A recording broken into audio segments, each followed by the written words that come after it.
Good evening, Gills fans. Welcome back to another episode of Gills in the Blood TV. 48 hours have pretty much passed now since that 1-0 win in our first pre-season friendly against Dover Athletic at the Crabble. And a couple of people have said to me, because they couldn't get to the game for various reasons, because the game wasn't streamed, could I give them my thoughts? So I just thought I'd put together a little match day review, a mini one.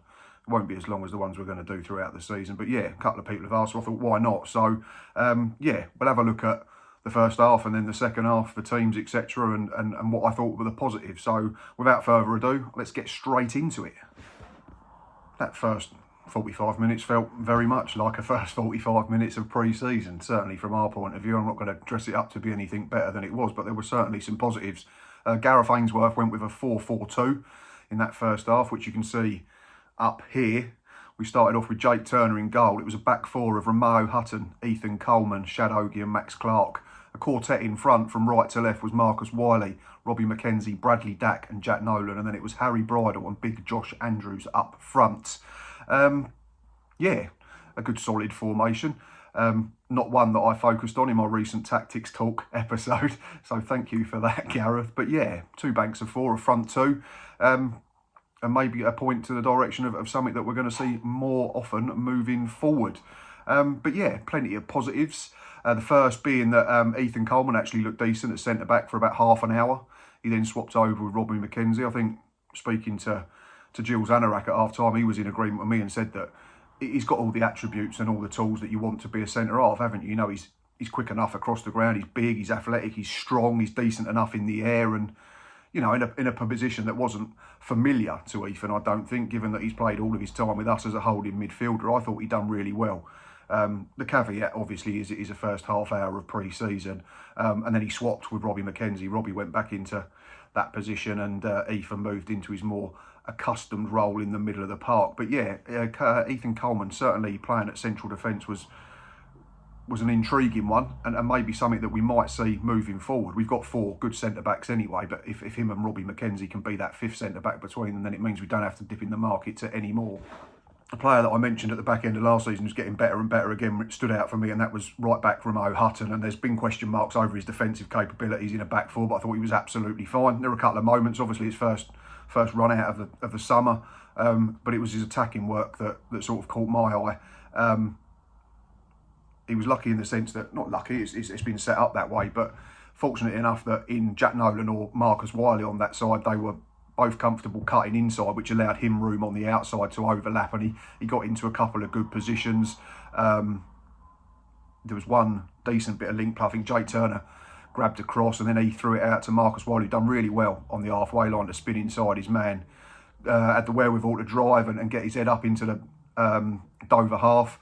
Hutton was on his bike. Nolan was wide. Hutton got the ball and then laid it off to Jack, who put a cross into the box, which was defended fairly comfortably in the end. But it was great to see Romeo Hutton doing that. And then a little while later, he was the furthest player forward and got the ball cut back for Josh Andrews. And Josh unfortunately sort of stumbled as he hit it, it looked like, and the ball went straight through to the keeper. But yeah, let's have a look at them clips now.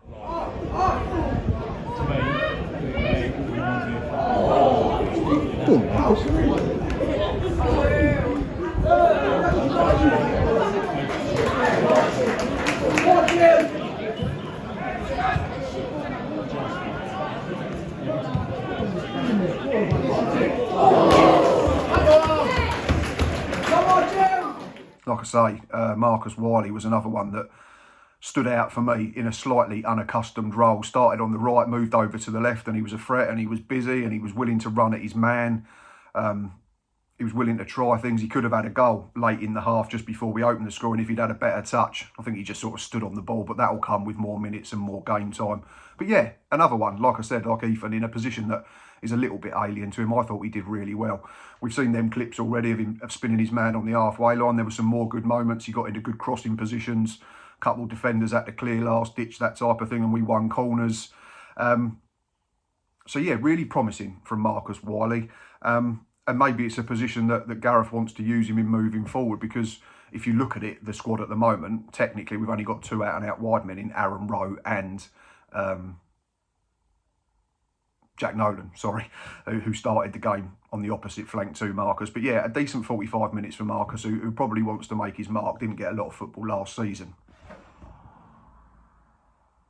Two more positives with me for big Josh Andrews getting through 45 minutes of football unscathed. It was great to see Gareth Ainsworth trust him to start the football match. I know it doesn't mean too much because it was two separate sides, but I think just for his own peace of mind and his own confidence, that'll do Josh really good.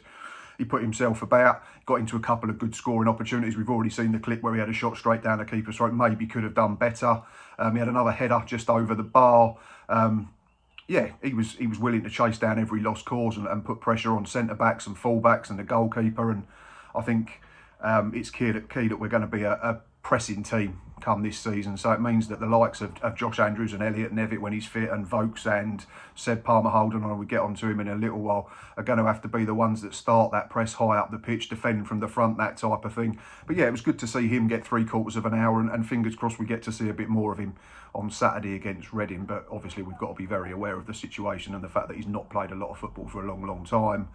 And now let's have a look at one clip from a man who I thought was probably our best player during the first half. And that's not me talking with my sentimental head on. That's me talking with the fact that he was on the ball all the time. Most of our good stuff went through him. He forced the keeper into a good save, and generally was just really good.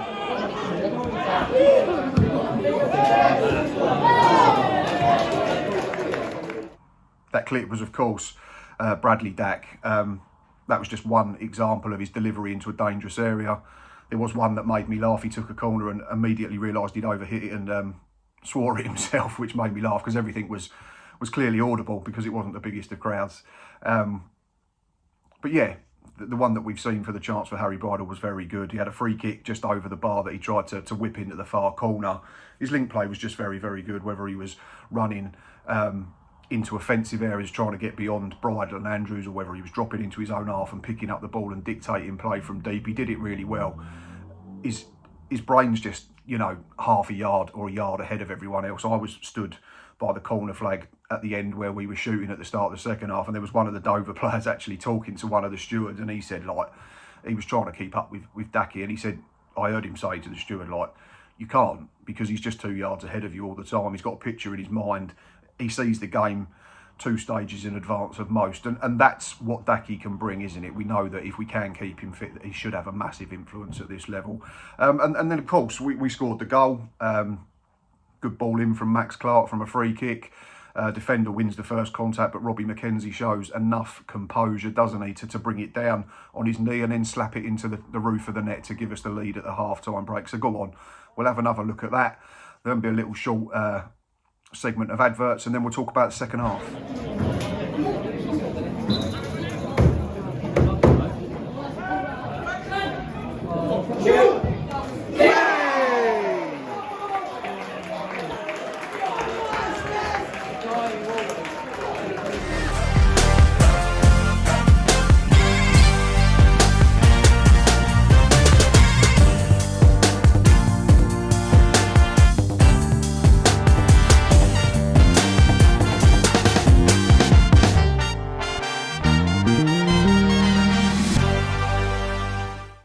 Second half, as I've already mentioned, was an entirely different 11, and it was a slightly different system. It looked like a 4-3-3 for that second 45 period, and it was Glenn Morris in goal. It was a back four of Harry Webster, Sam Gale, Connor Masterson and Trialist at left back. It was in a midfield trio of Cruz, Bazant, a youngster, Harry Waldock, another youngster, and captain in the side, Amani Little, and then a forward trio of Damien Theodore and Joe Bode from the sides, and Seb Palmer-Holden, one of our summer arrivals. He led the line again. Graphic is up there so you can have a look at that team lineup.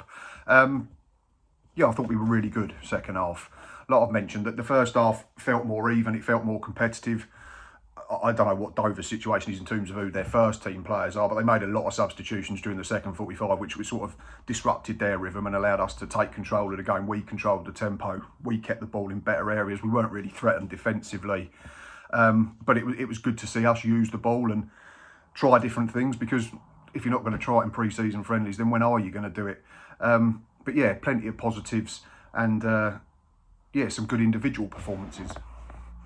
If you watch this channel regularly, you know that I've said more than once that I think Joe Bode is more suited to playing from wide than he is as a central striker. I've said it plenty of times that I don't think he has natural finishing ability. And of course, he then made me look like a liar with them 2 goals at the back end of the last season against Wimbledon and Swindon Town. But yeah, he came on at half-time Tuesday, started off the left. Absolutely loved his performance. Straight away, got the ball, wanted to drive at the right back. Going inside, going outside. We know he's quick, we know he's powerful, we know he's direct, he's athletic. He's not one that cares for reputations. He doesn't mind whether he's playing Dover Athletic, he doesn't mind whether he's playing Premier League team in the Cup, Premier League team in friendlies, regular league games. He treats every single game the same, and he basically wants to make things happen, and he wants to boss whatever defender he's coming up against. Yeah, he was just really, really good. And here's a couple of examples coming up on the screen now of that powerful running and that direct running. And yeah, spot the cheeky Rabona. Just done a Rabona. Is it Bodo?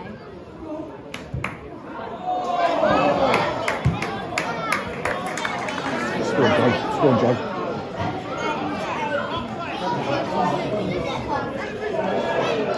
On the opposite flank as well was a young man who we signed, I think, from Burgess Hill throughout last season, and no one recognised him Tuesday because he's had all his dreadlocks taken off. But I'm talking about 17-year-old Damien Theodore. Don't know much about him, not going to lie. Scored a good amount, it seems, at Burgess Hill and contributed assists as well, and that's why we've taken a chance and brought him in to put him into the age groups. Yes, it is only Dover, I get that, but that was a really promising 45 minutes from the young man. Similar to Joe, the other side, he just wanted to beat his fullback. He was willing to go on the outside and try and get to the byline. At other times, he was willing to step back inside and cross with his left foot or try and cut inside and shoot. His decision making for someone so young was really, really good on the whole. He knew when to slow it down. He knew when to speed up. He knew when to pass. He knew when to run. He knew when to shoot. Yeah, and just really, really encouraging. I know Gareth Ainsworth said after the game that if you're good enough, you're old enough. And we'll talk about that towards the end of the show. But yeah, I thought that Theodore was really, really good. And we've got a couple of clips that we managed to catch in the Matchday Live. So here they are of him in action. Go on, drive it on. Well done.